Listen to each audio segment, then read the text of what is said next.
Hello बच्चों, आज फिर मैं आपके सामने अगला क्लास लेके आया हूँ। ये ज्योग्राफी की आपकी चौथी क्लास है और इसमें आपको रिवर सिस्टम, इंडिया के सारे रिवर सिस्टम के बारे में बताया जाएगा। ठीक है, अभी तक आपने इंडिया का इंट्रोडक्शन, भारत का परिचय देखा। उसके अलावा फिजियोग्राफिक डिवीजन ऑफ इंडिया, भू आकृतिक भाग जो है भारत के, उनका जो भी डिवीजन है उसके बारे में आपने देखा। 2 क्लासेस लगे उसमें। और उसके बाद में आपका ये नेक्स्ट क्लास है। टेस्ट सीरीज भी आपके लिए लॉन्च किया जा रहा है। 14 फरवरी को लॉन्च हो जाएगा। ये वेबसाइट के माध्यम से भी हो जाएगा और पीडीएफ के माध्यम से भी। बच्चे जिस तरीके से भी देना चाहें, वेबसाइट के माध्यम से देना चाहेंगे तो उनके लिए सुविधा हो जाएगी। रियल टाइम के साथ में और सारी चीज़ों के साथ में वो अवेलेबल हो जाएगा। पीडीएफ के माध्यम से भी दे सकते हैं। तो पहला टेस्ट सबके लिए फ्री रहेगा और वो 14 तारीख को है। आगे का प्रोग्राम जो है आपको जल्दी ही बता दिया जाएगा, इन्फॉर्म कर दिया जाएगा। टाइमिंग को लेके थोड़ा बहुत चेंजेस आए हैं। पहले प्रियांशु सर शाम को आ रहे थे क्लास लेकर, फिर वो अब सुबह आ रहे हैं और मेरा क्लास जो सुबह में आ रहा था वो अब शाम में 4 बजे आ रहा है। ठीक है, तो ये सारी चीज़ें, आनंद सर से भी आपकी जल्द मुलाकात हो जाएगी। कल परसों में प्रोबेबली वो आपके सामने आएंगे। उन्होंने बहुत सारे एग्ज़ाम निकाले हैं, बहुत सारे एग्ज़ाम क्वालिफाई किए हैं और अभी यूकेपीसीएस के थ्रू कार्यरत हैं। तो वो आपको ज़्यादा बेटर बता पाएंगे कि कैसे एग्ज़ाम को क्रैक करना है। जहां आज की डेट में 1-2 एग्ज़ाम नहीं निकलता, उन्होंने 17 एग्ज़ाम निकाले हैं। तो उससे ये आपको मतलब पता चलेगा कि एज मतलब सक्सेसफुल होने के लिए, कॉन्स्टेंट सक्सेस के लिए क्या आवश्यक है, कहाँ पे बच्चे अटक जा रहे हैं। उसके अलावा भी और वो अपनी बहुत सारी चीज़ें आपको बताएंगे, क्या क्या स्टूडेंट के सामने बाधक आता है, बाधाएँ आती हैं, वो सारी चीज़ों का सॉल्यूशन बताएंगे। ठीक है, तो आप लगातार क्लास में बने रहें। और आज की जो ज्योग्राफी की क्लास है, इसमें आपका पूरा ड्रेनेज सिस्टम जो है, अपवाह तंत्र है, जिसमें भारत की सारी नदियां हैं वो कवर की जा रही हैं। एक क्लास में पूरा का पूरा कवर हो रहा है। तो आपको चाहिए कि आज पूरी क्लास आप सुने। एक क्लास में आपको कंप्लीट पूरा टॉपिक मिल जा रहा है। सारी नदियों को हम एक्सप्लेन करेंगे, कौन सी नदियां कहाँ से आ रही हैं, मैप के माध्यम से देखेंगे। कहीं कोई शॉर्ट ट्रिक होगी तो उसको भी देखेंगे। तो इस तरह से आपके सामने में इसको प्रस्तुत किया जाएगा। तो आप बने रहें, कोशिश करें पूरा वीडियो देखने का। ओके, तो सबसे पहले अब क्या होता है अपना क्या कहते हैं, ये अपवाह तंत्र क्या होता है, ड्रेनेज सिस्टम क्या होता है, अपवाह क्या होता है सबसे पहले। ठीक है, तो हम पहले ये नदियां और इनके बारे में बात नहीं करेंगे। हम इस चीज़ को पहले समझेंगे, अपवाह तंत्र है क्या। अब आप अपने घर में, आपके घर में नालियां बनी हुई होंगी, ठीक है, और बेसिन में, बाथरूम में होगा, किचन में होगा, बेसिन में होगा, और भी कहीं अलग तरीके से जो अपने घर में जिस तरीके से बनाना चाहें बना के रखते हैं। तो जिस फिक्स रूट से, जब फिक्स रास्ते से जब पानी गुजरता है, ठीक है, तो उसको बोलते हैं चैनल, वाहिका। ठीक है, तो जब वाहिकाओं का एक तंत्र बन जाता हो, जैसे बाथरूम का हो गया, आपके किचन का हो गया, बेसिन का हो गया, और भी जो बारिश का पानी जमा होके जा रहा है कहीं से, तो ये जो हो गया, जो एक पूरा तंत्र बन गया, तो इसको ड्रेनेज सिस्टम बोलते हैं। ठीक है, नेटवर्क ऑफ चैनल्स, उसको अपवाह तंत्र भी बोलते हैं, अपवाह तंत्र बोलते हैं। ठीक है, तो अब समझ गए। तो ऐसे ही नदियों का है, नदियां जब गुजर रही हैं, एक फिक्स रूट बना हुआ है उनका, है ना। ऐसा नहीं कि गंगा जो है आज कानपुर से गुजर रही है और कल को जाके वो कहीं मध्य प्रदेश से गुजरने लगे, वो उसका चैनल नहीं होगा। वो बाढ़ आएगा तब जाके ऐसा होगा, कहीं पे वो उसको अपना रूट बदल लेगा तब ऐसा होगा। जो आज के टाइम में उसका गंगा का है ड्रेनेज सिस्टम बना हुआ। तो जिस रास्ते से गंगा का पानी जाता हो, कम ज्यादा वो फैलता सिकुड़ता रहेगा, वो अलग बात है, उसी के बीच में वो माना जाएगा। ठीक है, तो उसके बाद में क्या कहते हैं, ड्रेनेज बेसिन, जहाँ पे उसकी सब जो ट्रिब्यूटरी रिवर्स हैं, जो सहायक नदियां हैं जिस नदी की, वो जहाँ तक फैली हुई है वहाँ तक ड्रेनेज बेसिन हो जाता है। ठीक है, अब इसके बाद में जल विभाजक, ये बहुत ही महत्वपूर्ण कंसेप्ट है और इस वर्ड को, वाटरशेड को, हर जगह यूज भी किया जाता है। क्वेश्चन में पूछ देते हैं कि वो जो चंपारण जो है इंडिया के, क्या कहते हैं, आज़ादी के आंदोलन में वाटरशेड मूवमेंट रहा है, कैसे रहा है। तो वाटरशेड का मतलब क्या होता है? वाटरशेड का मतलब है कि कोई एक ऐसा पॉइंट जहां से पानी जो है, मतलब जैसे मैं इसके थ्रू, आप देखिए, ये कोई जगह है ऐसे ऐसे, है ना, ऐसे टाइप का। तो ये एक जगह हो गया, इसको वाटर शेड मान सकते हैं। यहां अगर कहीं से पानी आएगा तो वो इधर बहेगा, वो इधर आएगा तो इधर बहेगा। तो एक ऐसा पॉइंट, एक ऐसा लोकेशन जहां से, एक ऐसी स्थान जहां से वो फिक्स होता है कि इधर का जो है, जो डिवाइड करता है, इधर की चीजें अब इधर जाएंगी और इधर की चीजें अब इधर जाएंगी। तो ये हो गया वाटर शेड, ठीक है। कोई बहुत बड़ा टर्म नहीं है, इसको सिंपली समझने की जरूरत है, बड़ा आसान सा चीज है, ठीक है। तो भारत का ये देख रहे हैं, भारत पाकिस्तान इंक्लूडेड है सारा, इंडिया की जो भी मेन रिवर्स है उसका ये रिवर सिस्टम का मैप है, ठीक है। तो इसमें कंट्री वाइज हम नहीं देख रहे हैं कि बांग्लादेश है इधर और पाकिस्तान भी आ गया, अफगानिस्तान का भी कुछ हिस्सा है, थोड़ा बहुत तिब्बत भी है, वो हम नहीं देख रहे, ठीक है। तो ये जो मैप देख रहे हैं आप, एक डार्क ब्लू कलर देख रहे हैं, एक लाइट ब्लू कलर देख रहे हैं, दोनों कलर है आपके सामने में। तो ये आप देख रहे हैं कि ये ऐसे करके ऐसे करके ऐसे करके ऐसे करके जो रास्ता बन रहा है, इसका क्या मतलब है, ये क्यों है ऐसा। जो भी नदियां इस साइड में आएंगी, इस साइड में, ठीक है, कहीं भी ये इस पूरे इलाके में कहीं भी, यहां कहीं भी निकलेंगी तो वो इधर जा रही है, ठीक है। और जो नदियां इस साइड में आएंगी, दूसरे साइड में, इस साइड में, वो कहां जा रही हैं, वो इधर की जा रही हैं, ठीक है। तो ये वाटर शेड है। वाटर शेड क्या कर रहा है, इंडिया को दो हिस्सों में डिवाइड कर रहा है, एक अरेबियन सी में, एक बंगाल की खाड़ी में। एक का पानी जो है अरेबियन सी की तरफ जा रहा है, एक का पानी जो है बंगाल की खाड़ी की तरफ जा रहा है। आप जैसा कि मैप में देख रहे हैं, एक डार्क ब्लू है, एक डीप ब्लू है, इन दोनों के थ्रू वाटर शेड को ये किया गया है, डिवाइड किया गया है। इसको पढ़ लेते हैं थोड़ा सा। एक अपवाह द्रोणी को दूसरे अपवाह द्रोणी से अलग करने वाले सीमा को क्या कहते हैं, जल विभाजक वाटर शेड। क्लियर है, ठीक है। भारतीय अपवाह तंत्र के कुल अपवाह क्षेत्र का यह फैक्ट आपको याद रखना है कि 77% पानी जो है बंगाल की खाड़ी में जाता है, क्योंकि जितनी बड़ी नदियां हैं वो ज्यादातर इधर आ रही हैं, ठीक है। एक जो सबसे बड़ी नदियों में से इंडस वैली सिस्टम है, रिवर सिस्टम है, इंडस रिवर सिस्टम, वो इधर से जा रहा है ना। तो वो इसका रूट है। तो ये टोटल 23% जो है अरेबियन सी में जा रहा है, नर्मदा, ताप्ती और ये इंडस रिवर सिस्टम हो गया, और भी कुछ कुछ छोटी छोटी नदियां, सबको हम देखेंगे आगे, ठीक है। तो ये दो हिस्सों में बट जा रहा है। अब मुख्य अपवाह प्रतिरूप, किस तरह के प्रतिरूप होते हैं, किस तरह से मतलब नदियों का पानी निकलता है, अलग अलग तरीके से बढ़ता है। तो बेसिकली ये चार मतलब कई तरीके होते हैं, लेकिन 4-5 है जो ज्यादा फेमस है। और जो सबसे कॉमन पैटर्न है उसको ये डेंड्रेटिक पैटर्न बोलते हैं, ठीक है, वृक्षाकार, वृक्ष के आकार का। आप देख रहे होंगे ये वृक्ष जैसा आपके सामने में कुछ पड़ा हुआ है, ठीक है। तो एक मुख्य नदी ऐसे ऐसे आ रही होगी, उसके साथ में उसकी सहायक नदी है जो पेड़ के तने की तरह से कहीं से भी आके टेढ़ी मेढ़ी आरी होके आ जाएगी, उसके अलग अलग और छोटी छोटी नदियां होंगी, उसके भी और छोटी छोटी नदियां होंगी, ऐसे ही बाएं साइड से भी आ रही होंगी, ऐसे ही इधर से भी आ रही होंगी, हर तरफ से नदियां आ रही होंगी और वो उसको टच करती जा रही होगी, एक ऐसा पैटर्न बना रही होगी, ठीक है। दूसरा है रेडियल पैटर्न, ठीक है, अरीय पैटर्न। इसमें क्या होता है कि जैसे ये वोल्केनो है या कोई भी ऊंचा पहाड़ है, यहां से अगर पानी निकल रही है तो ये क्या होगा, एक यहां से इधर निकल जाएगा, एक यहां से इधर निकल जाएगा, एक यहां से इधर निकल जाएगा, एक यहाँ, मतलब जो जिस डायरेक्शन में निकल जाएगा वो उसी डायरेक्शन में बढ़ जाएगा, है ना, समझ रहे हैं ना। पहाड़ी की तरफ से जिसको जिधर से रास्ता मिलेगा वो उधर से चला जाएगा।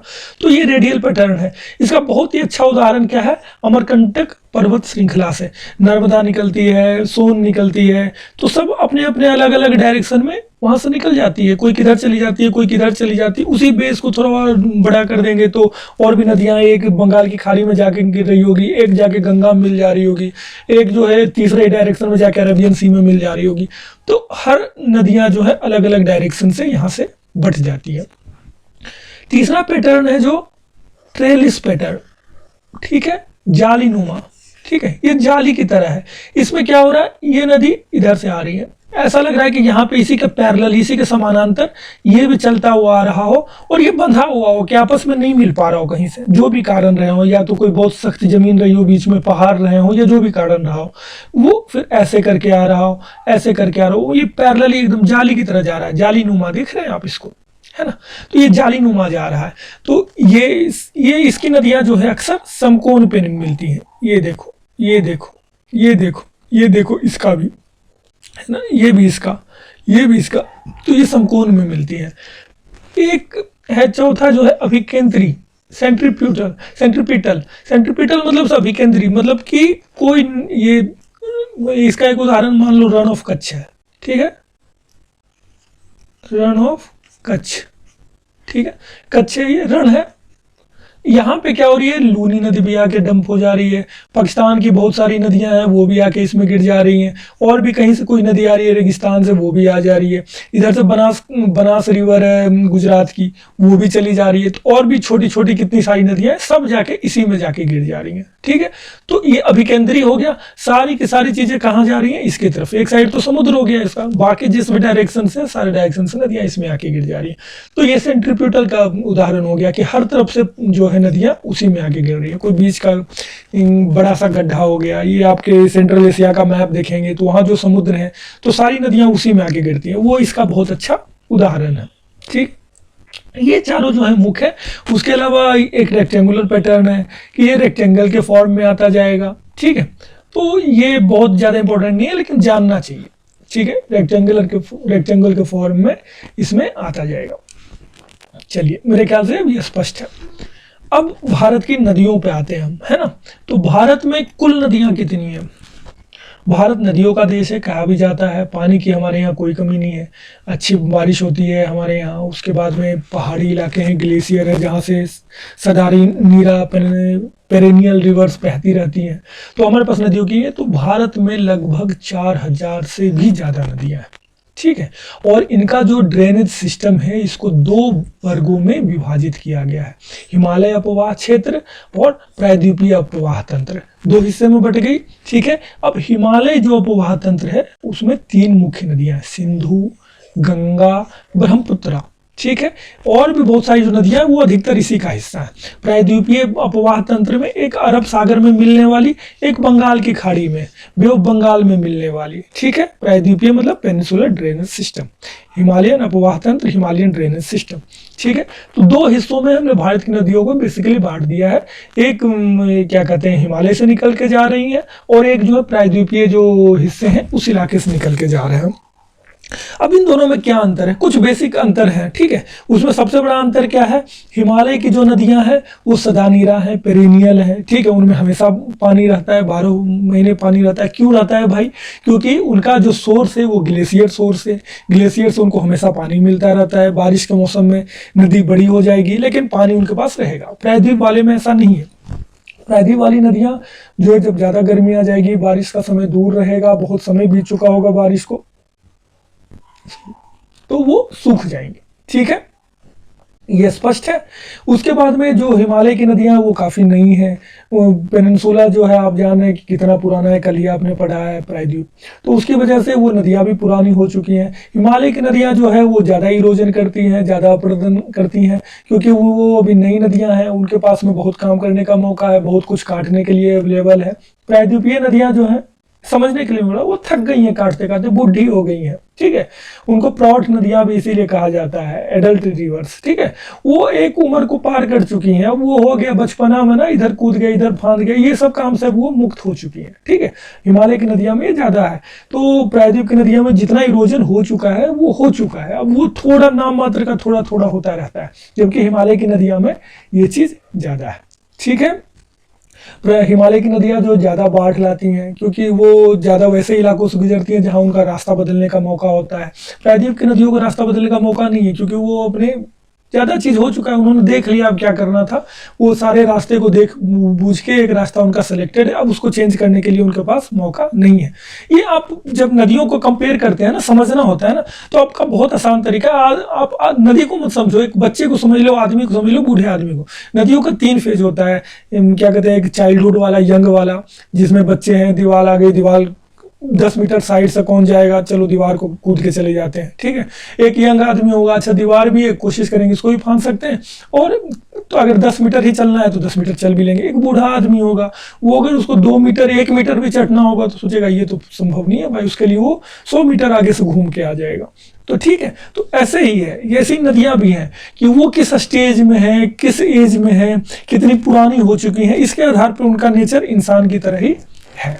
ठीक है, अब सिंधु नदी तंत्र, ये हम सबसे पहले सिंधु नदी तंत्र में देखेंगे। पहले हमने क्या हिमालयन रिवर सिस्टम को देखना चालू किया है, उसमें सबसे पहला हमारा सिंधु नदी तंत्र है। इस मैप को आप ठीक से देख लें, पहले सबसे पहले मैप देखेंगे, समझेंगे, उसके बाद ही आगे बढ़ेंगे। अगर मैप समझने देखने में कोई दिक्कत आ रही है तो फिर वो रीडिंग मार के कोई फायदा नहीं है। वो 50 किताबें हैं जहां आपको सब चीजें मिल जाएंगी। आपको मैप में देखना है, समझना है कौन चीज कहाँ पे है, फिर ही आप आगे बढ़े। ठीक है, तो ये जो मैप है आप देख रहे हैं नॉर्थ इंडिया का है और ये पाकिस्तान का इलाका है। पाकिस्तान का हिस्सा इसमें ज्यादा दिख रहा है, भारत का हिस्सा इसमें कम दिख रहा है। ठीक है, तो ये जो है, ये यहाँ से कोई नदी की शुरुआत हो रही है जो ऐसे ऐसे ऐसे ऐसे होते हुए आगे बढ़ रही है और इसका नाम क्या है, सतलज। हम सब के बारे में पढ़ेंगे। अभी आपको मैप देखना है कौन सी चीज कहाँ पे है। इसी के ठीक ऊपर में एक यहाँ पे ब्यास नाम की नदी है, वो क्या है, ऐसे ऐसे ऐसे घूमते घूमते जाके सतलज में मिल जा रही है। कहाँ मिल जा रही है, भारत के अंदर में मिल जा रही है।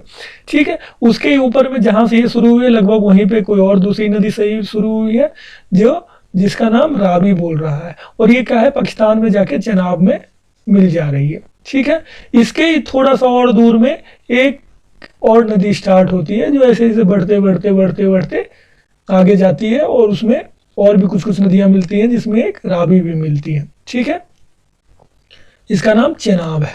ठीक है, और इसके बाद सीधे काफी ऊपर में इसके बाद इसके बाद एक नदी है जो यहाँ पे है, कश्मीर में कहीं पे स्टार्ट हो रही है और ये घूम घाम के ऐसे होते होते होते होते फिर ये चली जाती है और चेनाब में जाकर मिल जाती है। ये श्रीनगर से होती हुई जा रही है, तो इसका नाम क्या है, झेलम, कश्मीर की विख्यात नदी। ठीक है, उसके अलावा ये इंडस नदी रिवर है जो इंडस वैली सिस्टम बोलते थे, इसके नाम पे बहुत सारे नाम पड़े हुए हैं। सिंधु इसी का नाम है। ठीक है, इसके नाम पे बहुत जो सॉरी क्या कहते हैं, सिंधु और हिंदुस्तान का नाम पड़ने के पीछे की जो कहानी मानी जाती है, प्रचलित कहानी है कि सिंधु को अरेबियन लोग एच नहीं प्रोनाउंस कर पाते थे, उसकी वजह से एस नहीं प्रोनाउंस करते थे, उसकी वजह से सिंधु जो है हिंदू हो गया, है ना। तो ऐसे करके है। तो ठीक है, तो ये इंडस रिवर है जो बहुत बड़ी नदी है। ये आप देख रहे हैं यहाँ से ऐसे ऐसे होते होते होते इसमें बहुत सारी नदियाँ मिल रही है। जास्कर मिल रही है, नुब्रा मिल रही है, सियोक मिल रही है, गिलगिट मिल रही है, स्वात वैली की में आके स्वात रिवर है जो काबुल की ट्रिब्यूटरी है का, वो आके मिल रही है। और ये पूरा पाकिस्तान होते हुए पाकिस्तान की छोटी छोटी कई भी सारी नदियों को अपने आपस में मिलाते हुए ये जा रही है। जहाँ पे ये जो पांचों अपनी पंच नद थी, पांचों नदियाँ, ये मिलने के बाद में पंच नद में ये यहाँ पे आके मिल जा रही है। और फाइनली ये बढ़ते बढ़ते बढ़ते बढ़ते हैदराबाद, पाकिस्तान के हैदराबाद, भारत में नहीं पाकिस्तान में, पाकिस्तान के हैदराबाद होते हुए अरेबियन सी में जाके मिल जा रही है। ठीक है, ये मैप आपने देख लिया। अब आपको पढ़ने में और समझने में मजा आएगा। सिंधु और उसकी सहायक नदियां, जैसे पंचनद हमने देख लिया सारी नदियां। ठीक है, झेलम कहाँ, कश्मीर। ठीक है, चेनाब उसके नीचे जम्मू के आसपास वाले इलाके से, कश्मीर और जम्मू। रावी पंजाब, ब्यास पंजाब, सतलज आदि सहामित है। ठीक है, इसकी मुख्य नदियां यही पांचों हैं, बाकी तो बहुत सारी नदियां हैं। सिंधु नदी मानसरोवर झील, ठीक, ये इधर जो तिब्बत का इलाका है, मानसरोवर झील इधर है, इधर है। यहाँ पे चेम यांगडुंग ग्लेशियर, चेम यांगडुंग नाम आपको दिख रहा होगा, तो तिब्बत में ऐसे ही नाम होते हैं, इसलिए चेम यांगडुंग ग्लेशियर से निकलती है। ठीक है, याद रखेंगे। और ये 2880 किलोमीटर लंबी है, काफी लंबी नदी है। भारत में इसकी लंबाई कितनी है, 1114 किलोमीटर। सिंधु नदी तंत्र, उसी का अगला पेज। ठीक है, तो इसमें क्या हुआ, जमीन को लेके जैसे बंटवारा लड़ाइयाँ होती है, तो ऐसे ही पानी को लेके भी बहुत लड़ाइयाँ होती है। देशों और राज्यों में अक्सर पानी को लेकर लड़ाई हो जाती है। ठीक है, तो भारत और पाकिस्तान में भी चूंकि दोनों देश से ये नदियाँ गुजरती हैं, तो बहुत इसके लिए विवाद था, जो सिंधु जल समझौते के द्वारा सुलझा लिया गया 1960 में। हालांकि भारत के लोग इससे बहुत नाराज हैं और मतलब कहते हैं कि हमें शायद इस मुद्दे को दोबारा उठाना चाहिए, क्योंकि इसमें हमारा ओवरऑल घाटा है, नुकसान है। नदियां जा रही हैं हमारे पास से और पानी हम ज़्यादा दे रहे हैं पाकिस्तान को। क्यों दे रहे हैं ज़्यादा, मतलब किस किस नदियों का दे रहे हैं, देख लो, सिंधु, इंडस का, झेलम का और चेनाब का। इन तीनों का मात्र 20% जल जो है भारत के पास है और बाकी 80% पाकिस्तान का। उसके बदले में हमें 2 नदियां मिली है, रावी और सतलज। ब्यास की बात नहीं है इसमें। क्यों, क्योंकि ब्यास तो पूरी की पूरी उसका जन्म भी भारत में और खत्म भी भारत में, तो उसकी हम बात क्यों करेंगे। ठीक है, तो रावी और सतलज जो है वो 80% भारत में और 20% जो है पाकिस्तान उसके जल का इस्तेमाल कर सकता है। तो 3 नदियां जो है पाकिस्तान को मिल गई, 2 नदियां जो है भारत को मिल गई। ठीक है, अब सिंधु की जो बाईं साइड से सहायक नदियां, अब नदी का बायां और दायां क्या होता है, ठीक है, मान लेते हैं ऐसे ऐसे करके कोई नदी जा रही है ना, ठीक है, तो आप सोचो कि आप इन नदी के साथ जा रहे हो, नदी के डायरेक्शन के साइड में आपका मुंह है और इस साइड में आपका पीठ है ना, आप इधर जा रहे हो तो आपका बायां क्या हो गया, ये वाला साइड लेफ्ट हो गया, ये राइट हो गया, दाहिना। ठीक है, तो इधर से आगे जो भी नदियां इसमें मिलती होंगी वो क्या हो जाएंगी, बाई ट्रिब्यूटरीज, बाई सहायक नदियां, और इस साइड से आगे जो भी नदियां मिल रही होंगी वो क्या हो जाएंगी, दाहिनी सहायक नदियां, राइट ट्रिब्यूटरीज। ठीक है, तो सिंधु की बाई सहायक नदियां क्या है, वो जो पांचों की पांचों आपने पंचनद देख लिए, ये मिथनकोट के पास में पाकिस्तान में जाके मिल जाती है। उसके अलावा जास्कर है, शिगार है, गिलगिट। ठीक है, ये सारे जो है आपके कश्मीर वाले में, अपर लद्दाख वाले इलाके में आते हैं। सिंधु की दाई सहायक नदियां जो है श्योक है, काबुल है, कुर्रम है, गोमल है, ये चारों। ठीक है, आपका काम है इस मैप को बड़े अच्छे से देखना, जो भी चीजें बताई जा रही है उस मैप को आप डीपली देखिए तभी फायदा होगा। और एक जो सबसे महत्वपूर्ण बात मैं जो बोलने जा रहा हूं, ये जो बच्चा कर गया उसी का पकड़ आएगा इस टॉपिक पे, बाकी सब रत्तू रत्तू तोते की तरह रहेंगे, आज याद होगा कल भूल जाएंगे, फिर कल याद होगा परसों भूल जाएंगे, ऐसा होगा। आपको क्या करना है, जो भी मैप दिखाया जा रहा है, जो भी मैप बताया जा रहा है, जो भी नदियां बताई जा रही हैं, आप मैप खोलिए, एटलस खोलिए, गूगल भी कीजिए और हमारे मैप को भी देखिए, सबसे कंसल्ट कीजिए और एक पेन लीजिए और पेपर लीजिए, ब्लैंक पेपर, उसमें इंडिया का मैप बनाइए और उस पर पेंसिल से या पेन से जिस भी चीज से आप कर सकते हैं उससे आप उस बनाइए, मैप बनाइए पूरा। जो ये है ना, ये हाथ से बनना चाहिए, कलम से, वो बन गया तो ये टॉपिक आपका। नहीं तो फिर ऐसे ही हर बार मेरी नोट्स को खोलोगे फिर देखोगे, अब आपकी मर्जी है कि 1 घंटे हर बार वीडियो देख लो या तो बैठ के, और या फिर अपना खुद का बनाया हुआ नोट्स देखो, फोटो देखो और वो फटाफट देखते चल जाओ, पूरी कहानी आपको याद आ जाएगी। ठीक है, चॉइस इज योर्स। अब हम देखेंगे ये सारी नदियां जो इसकी सहायक थी सिंधु की। ठीक है, तो इसमें झेलम की बात हम सबसे पहले कर रहे हैं। ठीक है, झेलम, ये वितस्ता क्या लिखा हुआ है, ये वितस्ता क्या है भाई, जानता है कोई, जानना चाहिए। वितस्ता जो है, ये आपने ब्रैकेट में जो भी नाम देख रहे हो ये सारे वो नाम है जो इनके पुराने नाम हुआ करते थे। ये नदियां आज की तो है नहीं, हम आज के हो गए, लेकिन हमारी सभ्यताएं तो हमारी 2000, 3000, 5000 साल पुरानी है, और भी ज्यादा पुरानी है, वो तो विवाद का विषय है।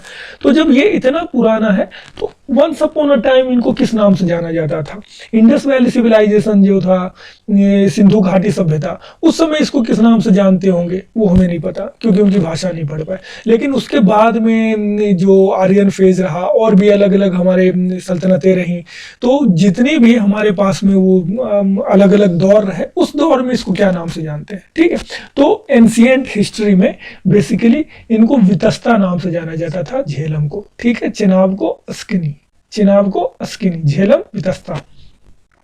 अब पीर पंजाल में स्थित वेरीनाग झरने से ये निकलते हैं। ठीक है, निकलकर 212 किलोमीटर लंबाई इसमें ये उत्तर पश्चिम में प्रवाहित होते हैं। किधर, उत्तर और पश्चिम, उत्तर ये हो गया और पश्चिम किधर हो गया, इधर हो गया, मतलब इस डायरेक्शन में, है ना। तो उत्तर पश्चिम में ये लगभग 212 किलोमीटर तक प्रवाहित होते हैं। मैप में आपने देखा, इसीलिए आपको मैप दिखा दिया गया है ठीक से, तो आपने देखा वो कश्मीर में वो निकल के उधर होते हैं और होती हुई वुलर लेक में मिल जाती है, मतलब वहां पे खत्म नहीं हो जाती है। वुलर लेक में झेलम जाती है बहुत दूर तक, उस नदी, उसी झील के का हिस्सा बन के निकलती है, फिर झील से बाहर निकलती है उस छोर से। ठीक है, जैसे ये मान लीजिए झील है, यहाँ से ये नदी आई, बहुत देर तक इसके अंदर अंदर रही और फिर यहाँ से ये निकल गई। ठीक है, ये वलर लेक हो गया, वलर लेक बोलते हैं, ऐसा हम लोग तो प्रोनाउंस कर देते हैं। कश्मीर के लोग जो होंगे, कश्मीर के सामने बोलेंगे तो वो वुलर बोलोगे तो उनको समझ में नहीं आएगा, वलर लेक, वलर लेक। ठीक है, मैं इसके ऊपर भी रहा हुआ हूँ, इसके ऊपर मैं लगभग 1-1.5 महीने रहा हूँ वलर लेक में। ठीक है, बहुत ही ज़्यादा सुंदर जगह है, एक्सट्रीमली ब्यूटीफुल। चारों तरफ पहाड़ियाँ, गर्मी के मौसम में पूरे क्या कहते हैं बर्फ से लदे हुए, इतना सुंदर दिखता है कि मतलब कल्पना करना मुश्किल है। और एक तरफ झील का किनारा, झील का मैदान, वहाँ पे क्या कहते हैं घोड़े दौड़ते हुए कभी कभी आपको मिल जाएंगे। घोड़े जो गधे टाइप के होते हैं, गधे लेकिन मतलब मजबूत होते हैं, तो वो आपको कंफ्यूज कर देंगे कई बार, ठीक है, वो दौड़ते हुए। और उसके बाद में मौसम तो कश्मीर का जानते ही हो, सुभान अल्लाह, ठीक है। तो वलर लेक, इसी के तट पे क्या है, श्रीनगर है। श्रीनगर ये गुजरती है और ये पूरा बारामूला उड़ी होते हुए आपको चली जाती है पाकिस्तान, यूके, फिर पाकिस्तान, ठीक है। ये बहुत क्या कहते हैं खून, मतलब इसने बहुत ही खून देखा हुआ है इस नदी ने, पता नहीं पिछले 60-70 सालों से इसने क्या क्या देखा है। झेलम और रावी पाकिस्तान के झंग के निकट चिनाब नदी में मिल जाती है, ठीक है, वो हमने देखा था। झेलम और रावी दोनों नदियां जो है चिनाब में मिल जाती हैं। कहाँ पे मिलती हैं, झंग के निकट। सहायक नदी कौन सी है, किशन गंगा, ठीक है, ये, और नीलम पाकिस्तान में, ठीक है। किशन गंगा का नाम नीलम हो जाता है कहाँ, पाकिस्तान में। तो इसको किशन गंगा प्रोजेक्ट के बारे में आप जानते होंगे, ये उसी इलाके की बात हो रही है, ठीक है। तो नीलम और झेलम की संयुक्त धारा पाकिस्तान में नीलम झेलम के रूप में प्रसिद्ध भी है, ठीक है। अब अगला टॉपिक जो है वो हमारा है चेनाब, जिसको हम क्या कहते हैं, अस्किनी। ये हिमाचल प्रदेश में चंद्रभागा कहलाती है। चंद्र क्यों और भागा, चंद्रभागा क्यों कहलाती है भाई, तो ये एक्चुअली दो नदियां निकलती हैं ऐसे ऐसे करके, है ना। और ये दोनों जब मिल जाती हैं, ये चंद्र है और ये भागा है, तो चंद्रा और भागा जब मिल जाती हैं तो ये चंद्रभागा हो गई। बहुत बढ़िया तरीका है। तुंगा भद्रा मिल गई तो तुंगभद्रा हो गई, गुड। तो ये लाहौल में बड़ा लाचा दर्रे के दोनों ओर से चंद्र और भागा नामक दो नदियों के रूप में निकलती है। कहाँ, लाहौल स्पीति, ठीक है। तो चंद्रभागा क्लियर है। ऐसे आपको नदियों के बारे में प्रैक्टिकली समझना हो ना, पढ़ा तो हर कोई देगा, आप देख भी लोगे सब कुछ, तो आपको कभी ना कभी पहाड़ी इलाके में जाना चाहिए। और ऐसे मौसम में जाइए जब नदियां जो हैं अच्छी खासी मात्रा में हो, तब आप देखेंगे कि कैसे एक छोटी सी हल्की सी बारिश हुई तो एक धारा बह गई, कैसे कोई धारा है जो परमानेंट है, कैसे कोई नदी है जो आपने सोचा होगा पता नहीं कितनी बड़ी नदी है, वो आपको इतनी सी नदी के साइज में दिख रही होगी कि मुश्किल से 20 मीटर चौड़ी नदी है। गंगा नदी, गंगा नदी, गंगा नदी इतनी बड़ी नदी है, इतनी बड़ी नदी है, और आप जब जाके देख रहे हो पहाड़ पे तो आपको दिख रहा है कि मात्र 20-25 मीटर चौड़ी है, ठीक है। तो जब आपको बढ़िया से फिजिकली मतलब आपको समझना है कि क्या चीज है, तो आपको जरूर पहाड़ों में जाना चाहिए कभी भी, या जब जाते हैं तो कम से कम आंखें अपनी खुली रखें, आंखें और दिमाग खुली रखें, तब आपको रियल में समझ में आएगा ये सारी चीजें। उसके बाद में रावी, जिसका नाम पुरुषनी या इरावती था, ठीक है। यह नदी पंजाब की 5 नदियों में से सबसे छोटी नदी है, ठीक है। ये 5 नदियां जो है मुख्य, उसमें सबसे छोटी है। आप मैप में देख भी सकते हैं, ठीक है। रवि ऐसे इतनी छोटी है, चेनाब इससे कितनी बड़ी है, झेलम भी बड़ी है, ठीक है। इसी के निकट व्यास कुंड से व्यास नदी भी निकलती है। रावी वहाँ हो गया, व्यास इस मैप में आपको नहीं दिखाया जा रहा है, तो व्यास यहीं से निकल के ऐसे करके यहाँ पे यहीं पे मिल जाती है, ठीक है। तो पाकिस्तान में सराय सिंधु के निकट चिनाब में से मिलती है व्यास नदी, विपाशा नदी, ठीक है। तो ये कहाँ है, सतलज की सहायक नदी है, ठीक है। सतलज में ही आके ये यहीं पे आके मिल जाती है, यहाँ पे भाखड़ा नंगल डैम के पास। उद्गम रोहतांग दर्रे के दक्षिणी किनारे व्यास कुंड से, व्यास कुंड से व्यास नदी। व्यास का नाम क्या, विपाशा, तो सब कुछ वीवी है ना। तो ये आपको याद करना बड़ा आसान है, व्यास, विपाशा और व्यास कुंड। कपूरथला के निकट हरिके नाम के स्थान पर सतलज में मिल जाती है। हरिके बराज कभी आप जाएं तो जरूर देखें, जब आप क्या कहते हैं जम्मू से दिल्ली की तरफ आ रहे होंगे तो आपको रास्ते में मिलेगा ये स्थान। यहाँ पे कितने बड़े बड़े मशीन की सहायता से नदी को मोड़कर इंदिरा गांधी कैनाल भी बनाया जाता है, और कैसे यहाँ पे ये नदियाँ मिलती है। यहाँ पे बहुत ही अच्छा बर्ड सेंचुरी भी है। सतलज सतुद्री, मानसरोवर झील के समीप स्थित राक्षस ताल, ठीक है। सतलज, सतलज सतुद्री याद रखना चाहिए, याद रहना चाहिए। सतलज सतुद्री व्यास विपाशा, ये कहाँ से निकलता है, राक्षस ताल से निकलता है। शिपकिला दर्रा बहुत बार, इतने ही दिनों में इतनी बार ये डिवीजन हो गया है कि शिवकिला दर्रे से ये भारत में प्रवेश करता है। स्पीति नदी मुख्य सहायक नदी है इसकी। ये एकमात्र पूर्ववर्ती नदी है जो हिमालय को तीनों भागों को काटती है।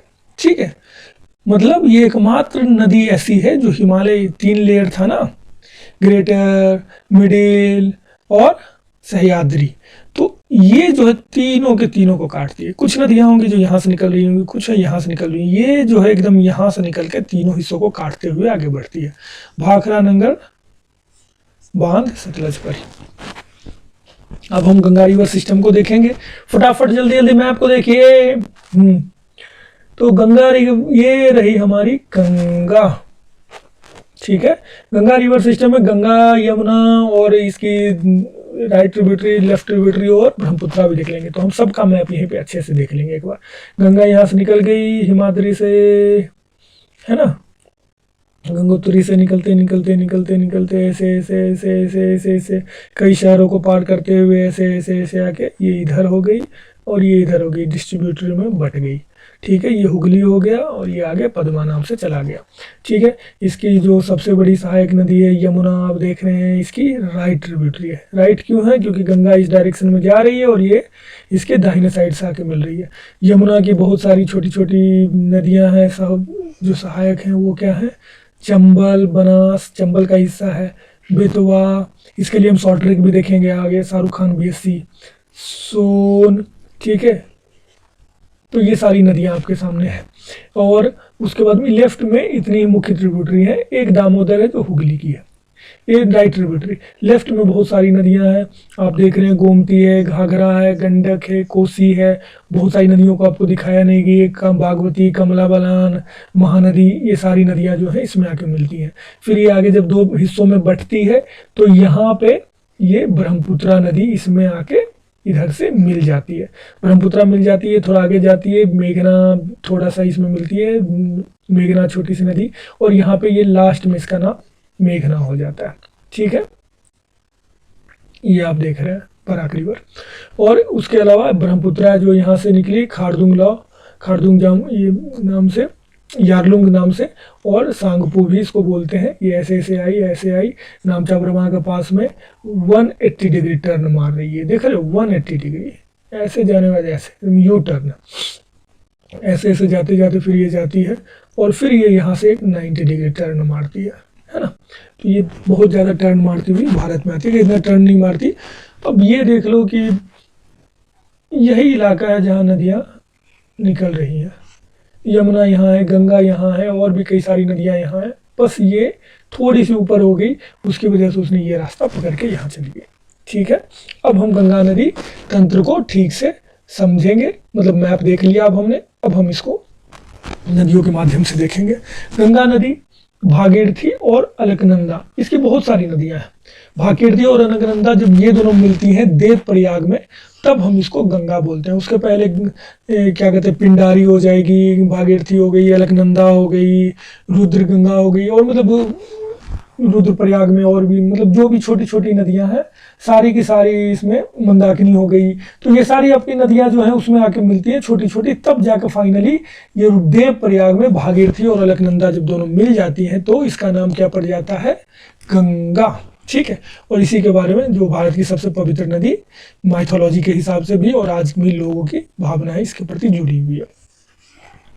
गंगोत्री हिमनद से निकलती है। ठीक है, मैदान में प्रवेश करती है हरिद्वार में, दाहिनी ओर से यमुना नदी प्रयागराज में इसमें आके मिल जाती है, आपने देख लिया मैप में।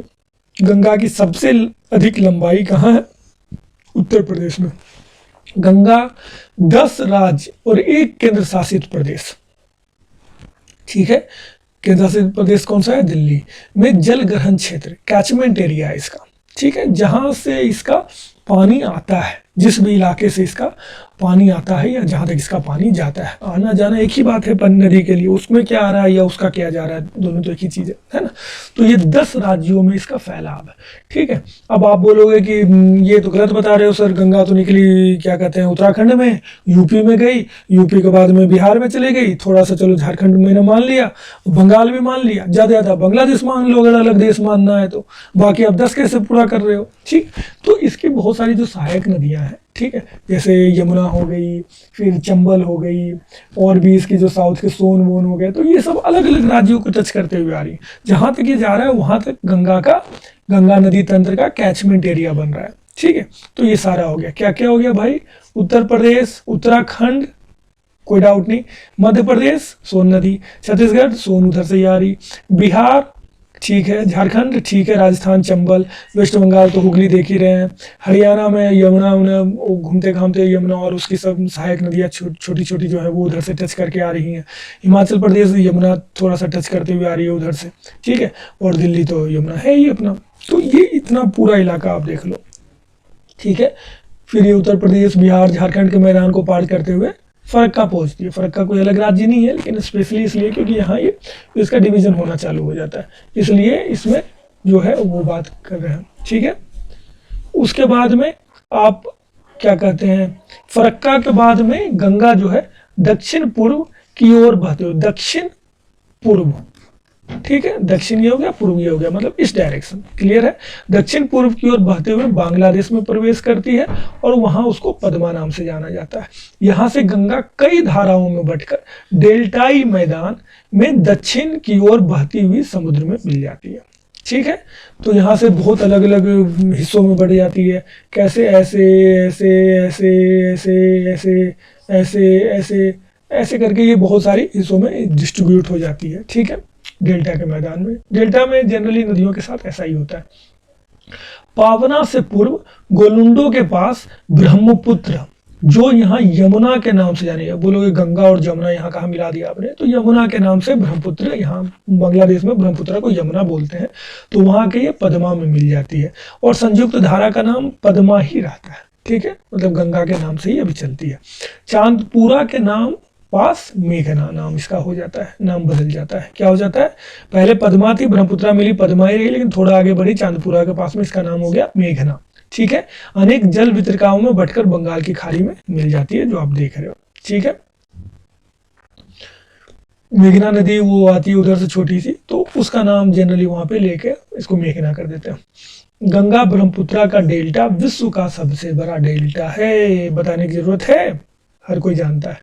सुंदरी वृक्ष की अधिकता से यहाँ पे क्या है, सुंदरी वृक्ष है, ठीक है, उसकी वजह से डेल्टा सुंदरबन कहलाता है, ठीक है। सुंदरी वृक्ष, मैंग्रोव जो है, मैंग्रोव आपने कभी देखा होगा, कभी आप उड़ीसा जाएंगे या सुंदरबन आपको जाने का मौका मिलेगा। सुंदरबन बहुत ही अलग तरीके, यूनिक तरह का प्लेस है।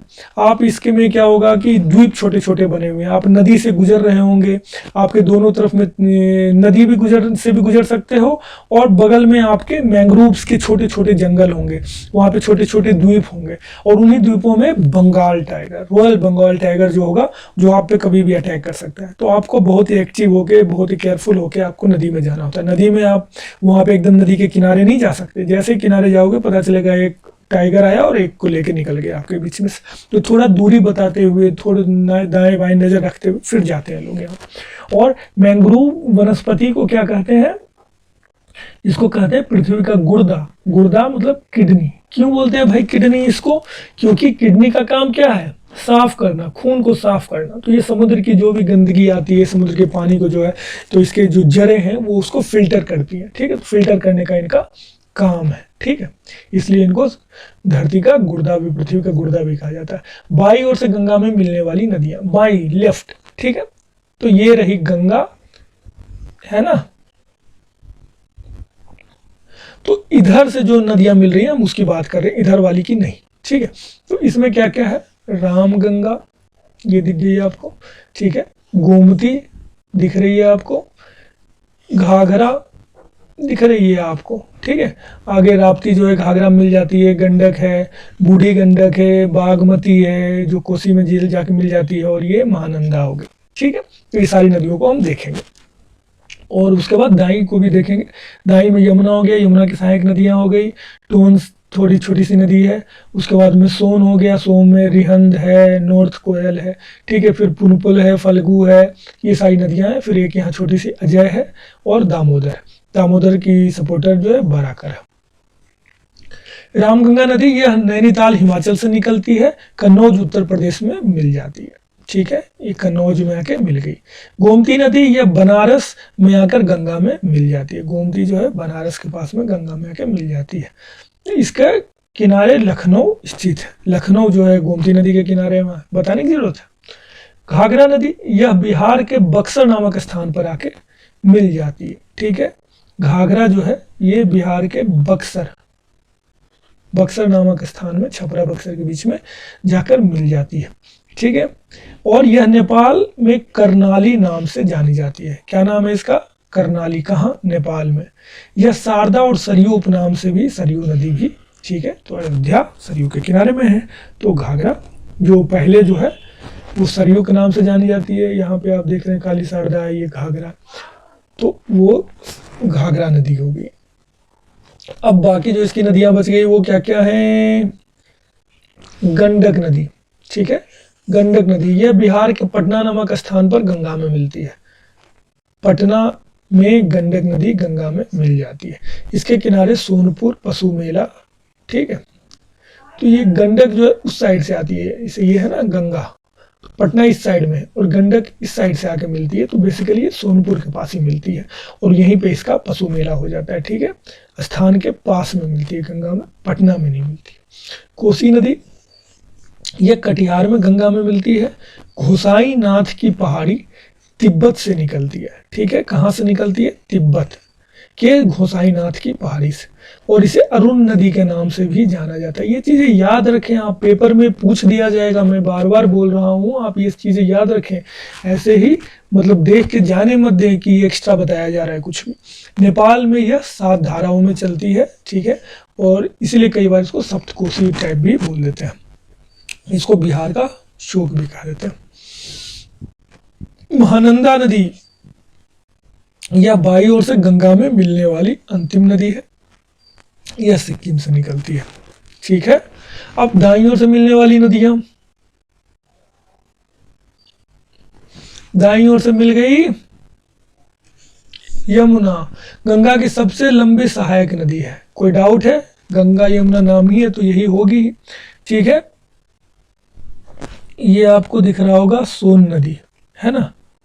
ये केन हो गया, ये बेतवा हो गया, ये सिंध हो गया और ये चंबल हो गया, ठीक है। अब ये कहाँ से निकलती है? गंगा की सबसे बंदरपुंज से निकलती है सॉरी, उत्तर काशी के यमुनोत्री नामक स्थान से बंदरपुंज, उत्तर काशी का बंदरपुंज जगह के यमुनोत्री नामक स्थान से निकलती है, ठीक है। प्रयागराज में आके गंगा मिल जाती है, कोई बड़ी बात नहीं है। चंबल, सिंध, बेतवा, केन ये इसकी सहायक नदियां हैं। और फॉर्मूला याद रखिएगा मध्य प्रदेश की नदियों का, ठीक है। Shahrukh Khan BSc, SK BSc, Shahrukh Khan BSc, SK BSc. Shahrukh क्या हो गया? सोन, खान केन, बीएससी बेतवा, बी से बेतवा, एस से सिंध, सी से चंबल। शाहरुख खान बीएससी। फिर ये कुरुक्षेत्र, दिल्ली, मथुरा, आगरा, इटावा आदि जो है इसके किनारे बड़े बड़े शहर है, ठीक है। अब सोन नदी, सोन नदी पे माता टीला परियोजना है, ठीक है। और यह 3 नदियों यूपी, बिहार, एमपी इसकी संयुक्त परियोजना है, ठीक है। माता टीला बहुत फेमस है। और दामोदर नदी, दामोदर नदी जो है इसको बंगाल का शोक कहा जाता था, वंस अपॉन अ टाइम, ठीक है। बंगाल का शोक क्यों कहा जाता था? क्योंकि ये बहुत ज़्यादा बाढ़ लाती थी। लेकिन आज के डेट में ये एसेट है बंगाल के लिए, है ना। क्यों एसेट है?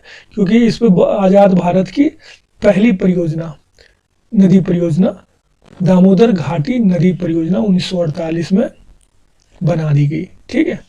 ये किस मॉडल पे? अमेरिका के टेनेसी नदी के मॉडल पे आधारित है, ठीक है। इससे एडेन नहर निकली है। ये कहाँ जाके मिल जाती है? हुगली नदी में। और इसको क्या कहा जाता है? कोयला नदी, क्योंकि कोयला का पूरा बेल्ट जो धनबाद झरिया और ये वाले जो बेल्ट है उसी के बीच से ये गुजरती है, इसलिए इसको कोयला नदी भी कहा जाता है। ठीक है। हुगली नदी, हुगली नदी क्या है, इसके किनारे पर कोलकाता शहर हल्दिया बंदरगाह स्थित है। कोई बताने की बात है। ये गंगा की वितरिका है। वितरिका मतलब डिस्ट्रीब्यूटरी। ट्रिब्यूटरी डिस्ट्रीब्यूटरी में क्या अंतर है, ये नदी दोनों आपस में जाके मिल गई तो ये ट्रिब्यूटरी हो गई, और ये नदी आपस में जाके ऐसे फैल गई तो ये डिस्ट्रीब्यूटरी हो गई। सिंपल, आसान, बच्चे का खेल। और इसको विश्वासघाती नदी कहा जाता है। ठीक है। हुगली को क्यों बोला जाता है विश्वासघाती, मतलब ये ऐसी नदी है कि आज को यहाँ से गुजर रही होगी ऐसे ऐसे ऐसे, ये इसका आम रास्ता है।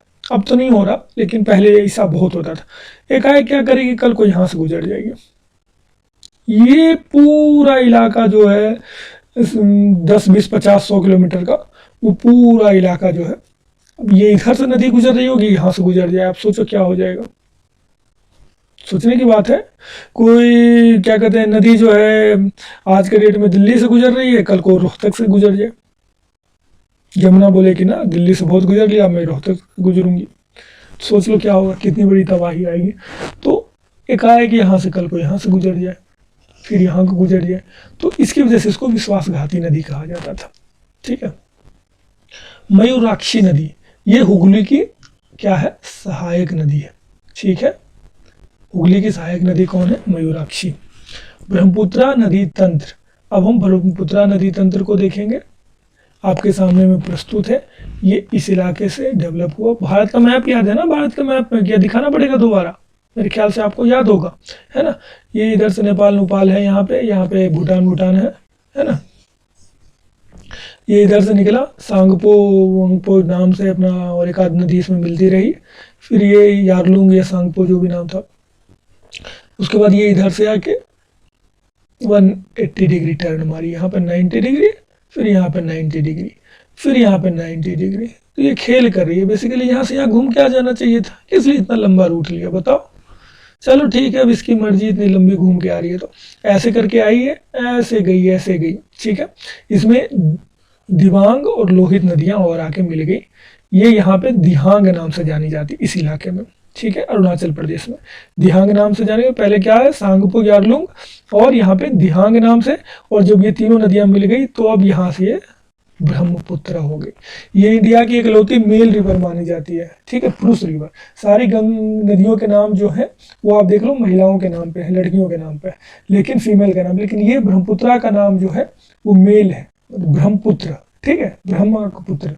ठीक है। उसका रीजन क्या है, आप इमेजिन नहीं करोगे, ये इतनी चौड़ी नदी है, आप इमेजिन नहीं कर सकते, इतनी चौड़ी नदी हो जाती है ये।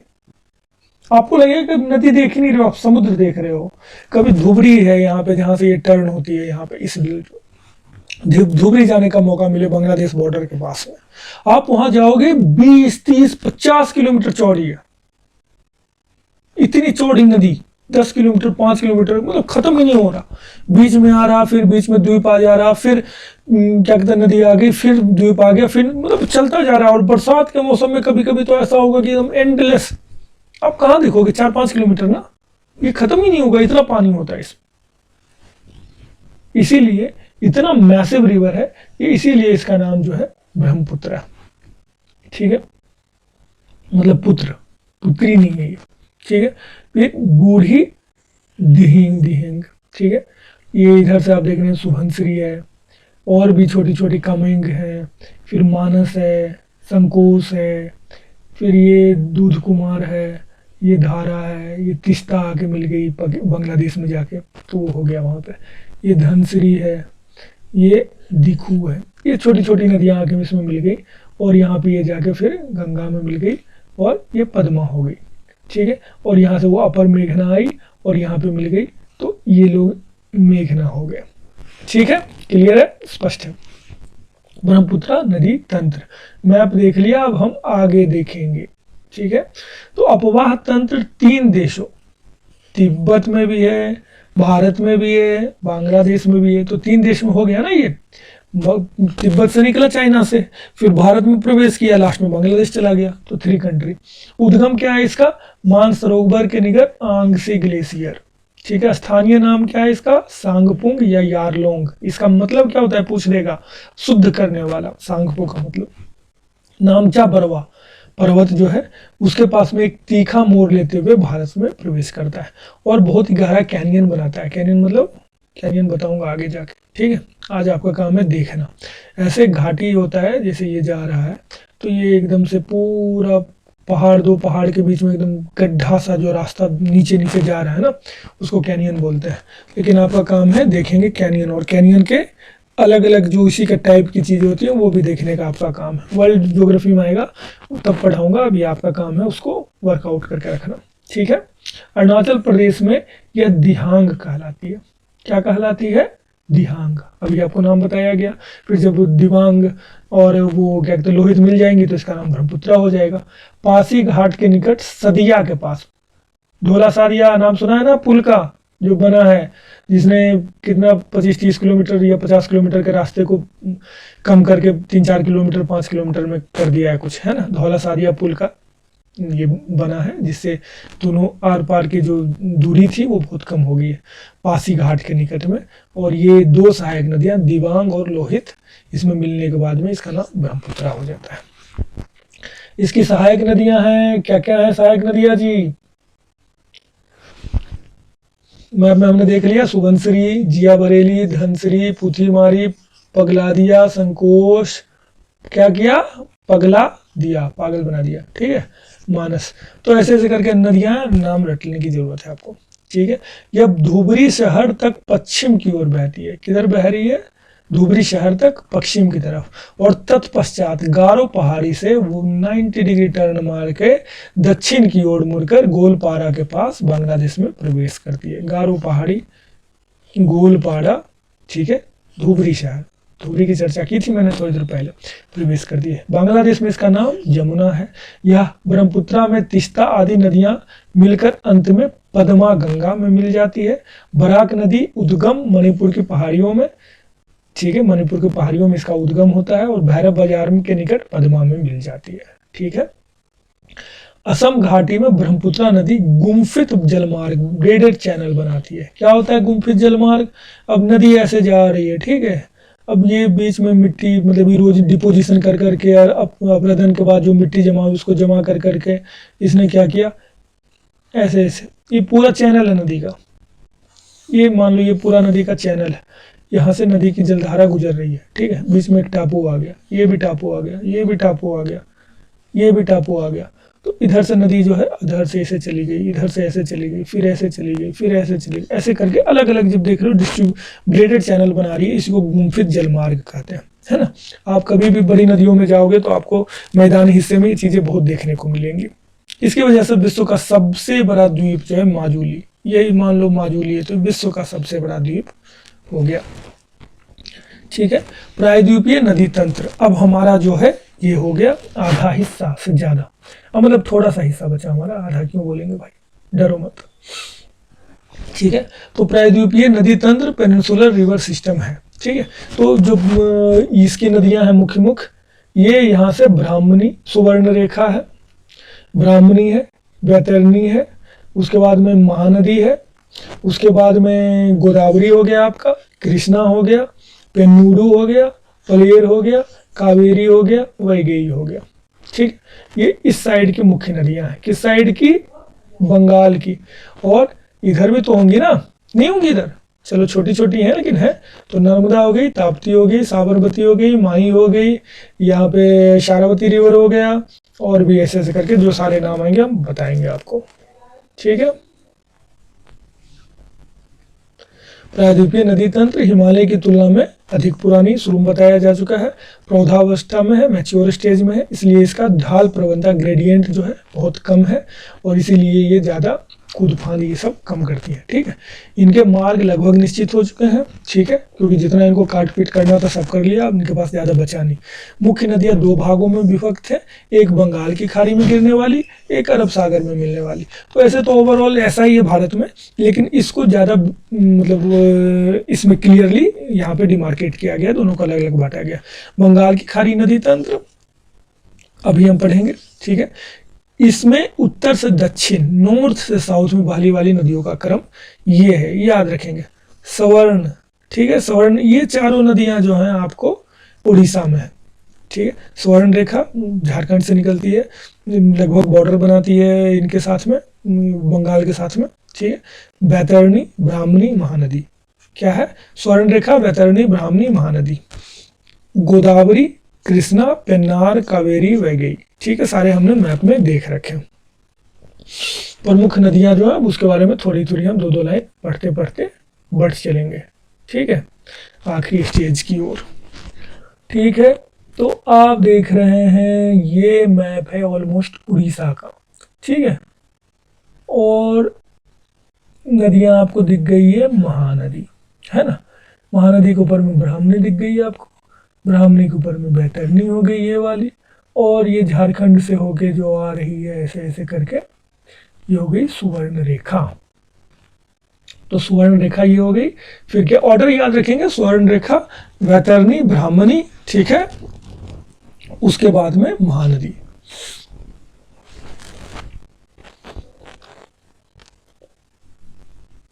चलो, उद्गम छोटा नागपुर का पठार है स्वर्ण रेखा का। छोटा नागपुर का पठार मतलब झारखंड का इलाका बेसिकली। उसके किनारे जमशेदपुर शहर है, जिसको भारत का पिट्सबर्ग भी बोला जाता है, इस्पात नगरी भी बोला जाता है, स्टील सिटी भी बोला जाता है। ठीक है, क्यों बोला जाता है, सबका एक ही कारण है कि यहाँ स्टील बहुतायत में बनाया जाता है। ठीक है, स्वर्ण रेखा और दामोदर को संयुक्त रूप से जैविक मरुस्थल के नदी के रूप में जाना जाता है। स्वर्ण रेखा को और दामोदर को, स्वर्ण रेखा और दामोदर, जैविक मरुस्थल, ये क्या बला है भाई, जैविक मरुस्थल, मरुस्थल तो सुना था, जैविक मरुस्थल। तो जैविक मरुस्थल उस नदी को कहते हैं या उस चीज को कहते हैं जहां पे जैविक मतलब जीवन नहीं हो, नाम मात्र का हो, जीवन बहुत ही कम हो। इन नदियों में मछलियां है ही नहीं, मछलियां और जो भी होने चाहिए थे पानी के जीव होने चाहिए वो कुछ नहीं है। तो इस तरीके से ये इसको मरुस्थल का नाम दे दिया गया, जैविक मरुस्थल का। ठीक है, ठीक है, रांची के निकट हुंड्रू जलप्रपात का निर्माण होता है इस नदी पर, ये चीज याद रखेंगे स्वर्ण रेखा के बारे में। अब वैतरणी नदी, ये उड़ीसा के क्योंझर पठार से निकलती है, बहुत है, ठीक जान लिया। ब्राह्मणी, इनका उद्गम जो है छोटा नागपुर के पठार में ही है, इसका भी उद्गम। ब्राह्मणी आप देख रहे हो ना, इधर से निकल के आ रही है, ये रही। ठीक है, ब्राह्मणी और महानदी को उड़ीसा का शोक कहा जाता है, क्योंकि ये बहुत ज्यादा बाढ़ लाती है। अब महानदी आ गई आपके सामने में, महानदी का उद्गम कहाँ है, क्या है, अमरकंटक। अब देख लो, अमरकंटक से कोई नदी निकल के कहाँ आ रही है, इधर, कोई नदी इधर चली जा रही है, और कोई नदी जो है इधर होती हुई इधर चली जा रही है। ठीक है, उद्गम तो एक इधर आ जा रही है, एक इधर आ जा रही है, और एक ऊपर चली जा रही है। अमरकंटक दंडकारन के निकट सिहावा पहाड़ी है, जो छत्तीसगढ़ में है। ठीक है, उड़ीसा में इस पर स्थित हीराकुंड डैम है, जो इंडिया का सबसे लंबा डैम है, और इसकी लंबाई 4800 मीटर है। ठीक है, लंबा, ऊंचा नहीं, लंबा। उड़ीसा में उत्कल का मैदान बनाती है। कल ही हमने मैदान का जो समुद्री मैदान का ये डिवीजन पढ़ा था, उसमें उत्कल का मैदान आया था, है ना, नॉर्दर्न सरकार, फिर उत्कल का। कटक के पास डेल्टा का निर्माण करती है। ये डेल्टा जो है इसका भी बहुत बड़ा डेल्टा है। ठीक है, गंगा ब्रह्मपुत्र दुनिया का सबसे बड़ा डेल्टा है, उसके बाद सबसे बड़ा डेल्टा में से इसका भी आता है। ठीक है, कटक के पास डेल्टा का निर्माण करती है, और इसकी सहायक नदियां हैं जोंक, तेल, शिवनाथ, हंसदो, मंड। ठीक है, अब गोदावरी, गोदावरी बहुत ही मतलब इज्जत वाली पवित्र नदी मानी जाती है साउथ की, ठीक ठाक पवित्र है। उद्गम नासिक जिले में त्र्यंबक की पहाड़ी में। लंबाई 1465, मतलब साउथ के लिए भाई, साउथ में लंबाई का इतनी चौड़ाई है टोटल, इतने में 1465 किलोमीटर इसने बना लिया ऐसे ऐसे हो गया। तो ये सबसे लंबी नदी हो गई प्रायद्वीपीय भारत की, कोई डाउट नहीं। तेलंगाना के पठार को 2 भागों में विभक्त कर दिया इसने, ठीक है। ये यहाँ से गुजर गई, ये ऊपर वाला एक हो गया, एक नीचे वाला हो गया, तो 2 हिस्से में बट गया तेलंगाना का पठार, ठीक है। तेलंगाना के पठार को 2 परियोजना इस पे 2 है, रामगुंडम और पोचमपाद परियोजना आंध्र प्रदेश में दोनों है। डेल्टा, राजमुद्री डेल्टा, राजमुद्री के पास में ये डेल्टा बना रही है, गोदावरी डेल्टा है ना, ईस्ट गोदावरी डेल्टा, ये राजमुद्री है। तंबाकू अनुसंधान केंद्र है, इसके लिए राजमुद्री फेमस है, ठीक है। सहायक नदियां इसकी क्या क्या हैं? मंजीरा जो एकमात्र इसकी दाहिनी ट्रिब्यूटरी नदी है, ठीक है, आप देख रहे हैं यहाँ पे मंजीरा। उसके बाद में दूधना है, पूर्णा है, प्राणहिता है, पेन गंगा है जो इसकी सबसे लंबी ट्रिब्यूटरी है, पेन गंगा, इंद्रावती, ये सारी ट्रिब्यूटरीज। अब हम कृष्णा नदी के बारे में पढ़ेंगे, ठीक है। तो कृष्णा नदी, इसका उद्गम महाबलेश्वर की पहाड़ी में, ठीक है। महाबलेश्वर ये घूमने की भी जगह है और धार्मिक जगह भी है, वहीं पे इसकी उद्गम है। लंबाई 1400 किलोमीटर, ये भी बहुत है भाई। तो दक्षिण भारत की दूसरी सबसे लंबी नदी है, ठीक है। क्या क्या परियोजनाएं इस पे? अलमाटी परियोजना जो कि कर्नाटक में है, नागार्जुन सागर परियोजना और श्रीशैलम परियोजना आंध्र प्रदेश में, ठीक है। डेल्टा विजयवाड़ा में बनाती है ये, आंध्र प्रदेश में।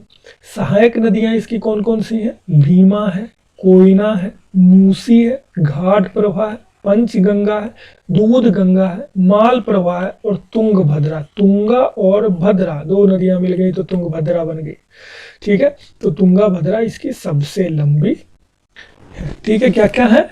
भीमा, कोयना, मूसी, घाट प्रभा, चंद्र प्रभा, पंचगंगा, दूध गंगा, माल प्रवाह, तुंगभद्रा।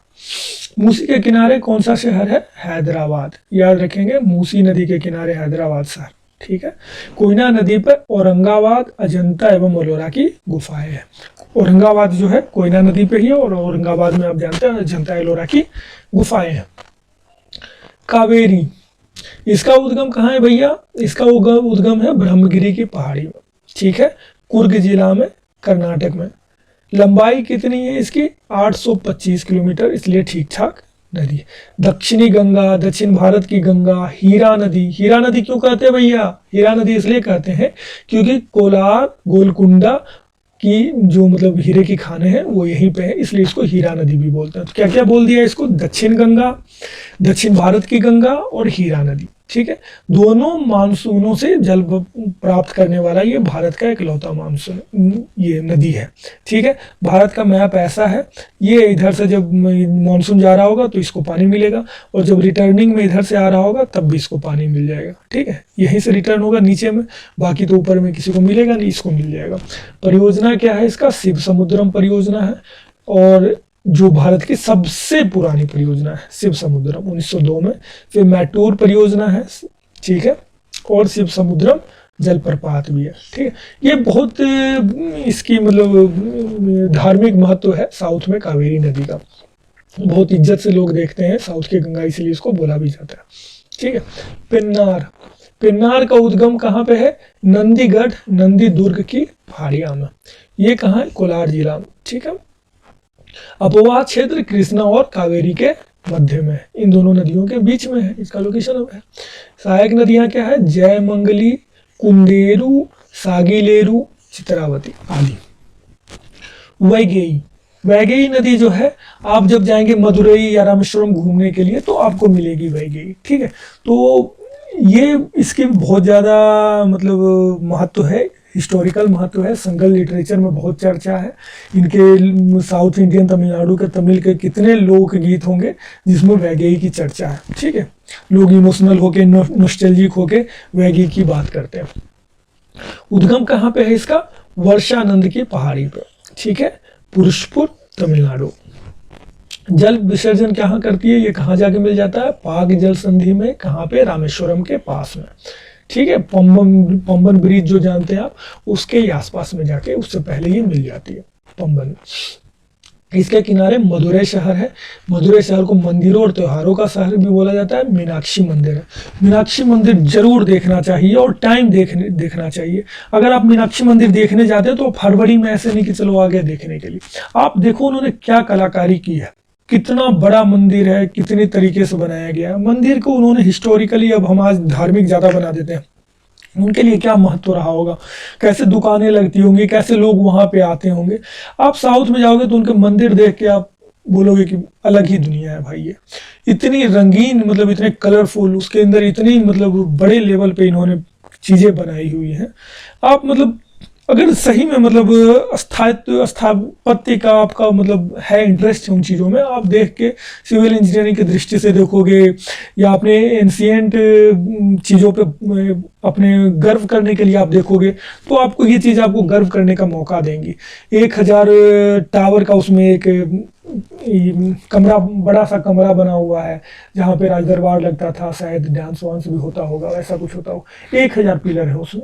ऐसे ऐसी कई सारी चीज़ें हैं वहाँ पे जो आप देखोगे। 3 डायमेंशनल पेंटिंग है कि आप किधर से भी देख रहे होगे तो सिंपली में आपके डायरेक्शन में दिख रहा होगा।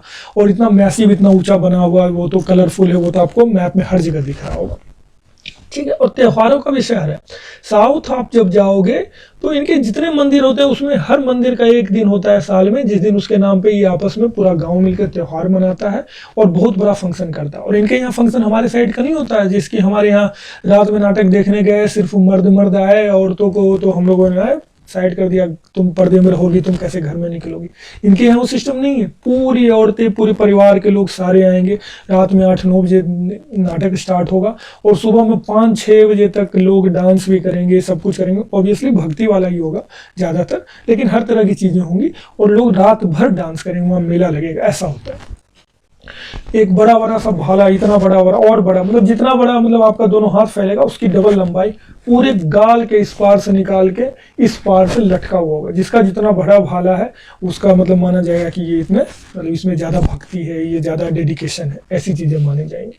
ठीक है, इसीलिए इसको त्योहारों का भी शहर है। आपको शहर में दिखेंगे हजारों लाखों में लोग अपने गले में भाला लेके घूम रहे हैं किसी दिन, ऐसा दिखेगा आपको। अलग अलग डांस करते हुए जा रहे हैं, कोई ढोल नगारा बजा रहा है, वो अपना गला में भाला को ऐसे पकड़ से, खून भी थोड़ा सा दिख रहा होगा, पकड़ के ऐसे ऐसे डांस करते हुए चल रहा है।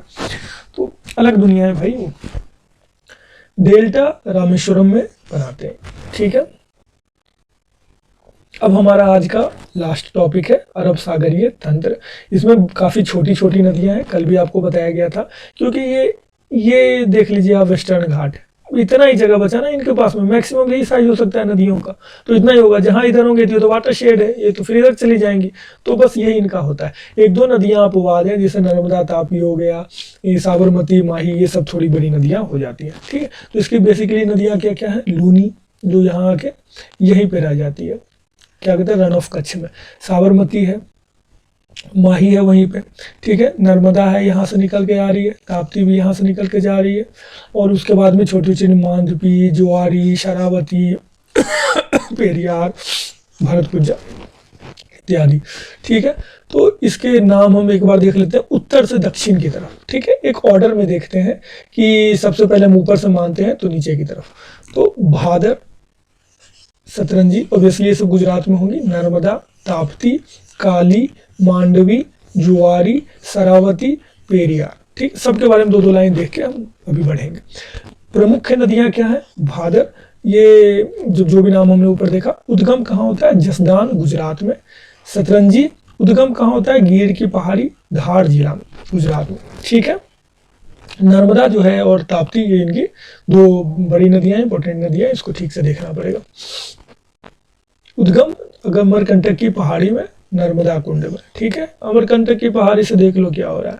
तो ये किस तरह का पैटर्न है, सबसे पहले आज बताया गया है ना, बताया था 4 तरह के पैटर्न बताए थे। एक पहाड़ से निकल रहा होगा, अलग अलग डायरेक्शन में जा रहा होगा, वही वाला पैटर्न है ना ये। ठीक है, मध्य प्रदेश की जीवन रेखा, ठीक है, सतपुरा और विंध्याचल पर्वत के बीच ये भ्रंश घाटी के मध्य गुजरती है, और जलप्रपात इस पे कौन कौन से बनते हैं, कपिल धारा और कंधरा या धुआंधार, ठीक है, धुआंधार और कपिलधारा, ये दो इस पे जलप्रपात बनते हैं, वाटरफॉल बनते हैं। सरदार सरोवर परियोजना, ठीक है, ये कहाँ पे है, नर्मदा नहर। आज मैंने इंग्लिश टर्म कम यूज किया, लेकिन मेरे ख्याल से आज टेक्निकल वर्ड्स आए नहीं है, जहाँ पे आए थे शुरू में उसको मैंने ठीक से एक्सप्लेन कर दिया था। बाकी नॉर्मल आम बातचीत की भाषा है जो आपके सामने में हिंदी या इंग्लिश में चल रही है, मतलब हिंदी में चल रही है, इंग्लिश में कोई इशू नहीं आ रहा। स्टैच्यू ऑफ यूनिटी जो है इसी के किनारे है। अरब सागर में गिरने वाली प्रायद्वीपीय भारत की सबसे लंबी नदी है, जो अरब सागर में गिरती है। ऐसे तो सबसे बड़ी कौन सी हो गई, ऐसे तो अभी आपको बताया गया है, गोदावरी है, ठीक है। और उसके बाद में कौन सी थी, तो कृष्णा थी, लेकिन ये उधर उस साइड गिरने वाली सबसे बड़ी नदी है। सहायक नदी इसकी ओरिशन, दूधी, शक्कर, हिरन और बरना है, ठीक है। ताप्ती, ताप्ती का उद्गम कहाँ है, मध्य प्रदेश के बैतूल जिले के मुल्ताई में। सतपुरा और अजंता की पहाड़ियों के मध्य भ्रंश घाटी से ये भी गुजरती है, ठीक है। महाराष्ट्र का एक प्रमुख शहर सूरत, सूरत जो अधिवेशन हुआ था ना कांग्रेस का, जहाँ पे कांग्रेस का बंटवारा हो गया था, तो ताप्ती नदी के किनारे तो हुआ था, ठीक है। तो ताप्ती सूरत के किनारे, मतलब सूरत ताप्ती के किनारे। परियोजना काकड़ा पार, वो उकाई परियोजना इस पे है, ठीक है। परियोजना समझ रहे हो ना इंग्लिश वालों, समझना है, कुछ नहीं है इसमें, ठीक है। जो वाटर प्रोजेक्ट हैं, जो डैम बनाए गए हैं, जो बिजली पैदा करने के लिए जो भी प्रोजेक्ट बनाए गए हैं, उसको परियोजना कह रहे हैं, नथिंग एल्स। कोई बड़ा चीज नहीं है ये परियोजना, इतना बड़ा शब्द है तो कुछ मीनिंग अलग सा ही होगा, नहीं। पूर्णा इसकी सहायक नदी है, ओके। अब मांडवी, मांडवी बड़ा छोटा सा नदी है, और जो भी नदियां हैं बहुत छोटी छोटी हैं, ठीक है। तो इसके बारे में हम 2-3 पॉइंट ही देखेंगे, कहाँ से उद्गम होता है, और इस पे अगर कुछ खास है तो 1-2 पॉइंट वो देख लेंगे। मांडवी उद्गम कर्नाटक में है, गोवा की जीवन रेखा है। गोवा की 2 नदियां मुख्य हैं, मांडवी और जुआरी। तो मांडवी लाइफ लाइन इसको बोल देते हैं, पणजी शहर इसी के किनारे है, ठीक है। और जलप्रपात है दूध सागर और वज्रपोहा। दूध सागर थोड़ा फेमस है। जुआरी उद्गम हेमद बाशर्म में है, गोवा की सबसे लंबी नदी है, वो गोवा की लाइफ लाइन है और ये गोवा की सबसे लंबी नदी है। मुहाने पर मरगमा गांव जो बंदरगाह है, पोर्ट है, वो जुआरी नदी पे है, ठीक है। शरावती, शरावती बहुत 2 दिन से चर्चा में आ रहा है। उद्गम शिमोगा में है, और भारत का सबसे बड़ा, सबसे ऊंचा नहीं, सबसे बड़ा जलप्रपात जोग या गरसोप्पा जो है वो है ना। पेरियार, पेरियार उद्गम कहाँ, अन्नामलाई की पहाड़ियों में, ठीक है। केरल की जीवन रेखा इसको बोलते हैं। इडुक्की परियोजना है इस पे, और केरल की सबसे लंबी नदी भी यही है, ठीक है। अब आपको भरतपुझा दिखाएंगे। भरतपुझा, इसका उद्गम कहाँ है, अन्नामलाई की पहाड़ियों से। केरल की दूसरी सबसे लंबी नदी है। अन्य जो नदियां हैं थोड़ा सा उनके बारे में भी देख लें। लूनी है, लूनी का उद्गम कहाँ है, अरावली की नाग पहाड़ी से, ठीक है। बालोतरा नामक स्थान, बालोतरा जब आप जोधपुर बाड़मेर जा रहे होंगे इधर से, क्या बोलते हैं, अपने जयपुर के साइड से, तो आपको बालोतरा जगह मिलेगा जो कि बाड़मेर के काफ़ी नज़दीक है। वहाँ पे ये खाड़ा हो जाता है, ठीक है, नमकीन हो जाता है। उसके पहले नदी तो जनरली मीठा जल बोलते हैं उसको, लेकिन ये उतना दूर जाते जाते तक में इसमें इतनी नमक की मात्रा बढ़ जाती है कि इसका पानी खारा हो जाता है। गुजरात में कच्छ में के रण में ये उसमें जाके मिल जाता है। रण ऑफ कच्छ है ना, ये गुजरात का ऐसा मैप है ना गुजरात का, है ना, ये वाला जो हिस्सा रण वाला, इसमें आके ये मिल जाता है। सहायक नदियाँ क्या क्या है, सरस्वती, जवाई, सूखरी, लीठरी, मीठरी, ठीक है। अब साबरमती और माही, ठीक है। ये आज आपका आखिरी टॉपिक है, आखिरी 2 नदियां हैं। क्लास थोड़ा 10 मिनट ज़्यादा लग गया, लेकिन टॉपिक बड़ा था तो क्या कर सकते। अब इससे शॉर्ट में बताता था आपको मज़ा नहीं आता, कहानी भी बताना जरूरी होता है ना। साबरमती उद्गम क्या है, राजस्थान के अरावली की जयसमंद ढेवर झील, ठीक है, उदयपुर के पास। साबरमती गुजरात, जन्मस्थल कहाँ पे, उदयपुर राजस्थान, जयसमंद ढेवर झील के पास, अरावली में, अरावली में ही होगा ऑब्वियसली। ये अपना जल खंभात की खाड़ी में गिराता है, ठीक है। खंभात की खाड़ी में गिरने वाली नदियां कौन कौन सी है खंभात की खाड़ी में, तो साबरमती है, माही है, नर्मदा है, ताप्ती है। इसका शॉर्ट ट्रिक याद कर लो बच्चों, क्या है? समानता। समानता की बात की जा रही है, समानता के अधिकार की बात की जा रही है। स फॉर साबरमती, म फॉर माही, न फॉर नर्मदा, त फॉर ताप्ती। समानता, साबरमती, माही, नर्मदा, ताप्ती ये कहाँ गिर रही है जाके? खंभात की खाड़ी में, गल्फ ऑफ खंभत में। ठीक है। माही, आज का आखिरी टॉपिक, उद्गम मध्य प्रदेश के धार जिला के मिंडा ग्राम की मेहद झील, यहाँ पे इसका मध्य प्रदेश में हो रहा है। कर्क रेखा को 2 बार काटती है, यही इसकी खासियत है और यही प्रश्न बार बार पूछे जाते हैं। कर्क रेखा को कौन सी नदी 2 बार काटती है? तो 2 बार कैसे काटेगी भाई? तो मान लेते हैं ये कर्क रेखा है, कर्क रेखा टेढ़ी क्यों होगी? कर्क रेखा तो सीधी है, ठीक है। और ताप्ती ऐसे निकली और ऐसे चली गई, फिर आगे जाके वो जहाँ भी जाना है चली गई, ठीक है। जैसे ये है कर्क रेखा, ताप्ती का ओरिजिन मान लो, मतलब इधर से आ रही है, ऐसे गई, फिर ऊपर गई, फिर ऐसे आ गई।